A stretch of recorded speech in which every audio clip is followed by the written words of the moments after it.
गोव्यामध्ये एका पबमध्ये भीषण आग लागलेली होती।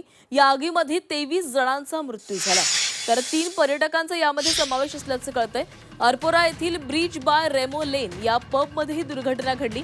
गॅस सिलेंडरच्या स्फोटामुळे ही आग लागल्याची प्राथमिक माहिती समोर आलेली आहे। पबला लागलेली आग काही क्षणातच सर्वत्र पसरली आणि संपूर्ण पब आगीच्या विळख्यामध्ये सापडलं।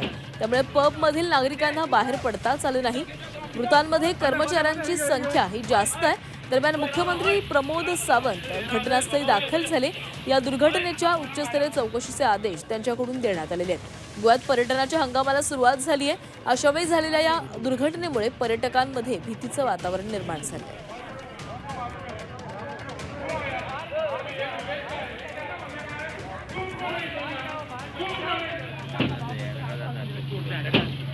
तर गोव्यातील आगीची घटना ही दुर्दैवी असल्याचं पंतप्रधान मोदींनी म्हटलेलं आहे। मृतांच्या कुटुंबियांना 2 लाखांची मदत घोषित करण्यात आली आहे, तर जखमींना 50,000ची मदत दिली जाणार आहे। पंतप्रधान कार्यालयाकडून मदतीची घोषणा करण्यात आली। गोव्यातील अरपोरा गावात पबमध्ये अग्नितांडव झाला आणि यामध्ये 23 जणांचा मृत्यू झाला। ही घटना अत्यंत दुर्दैवी असल्याचं पंतप्रधान नरेंद्र मोदींनी म्हटलेलं आहे। सोबतच मृतांच्या कुटुंबियांना 2 लाखांची मदत करण्याची घोषणाही करण्यात आली।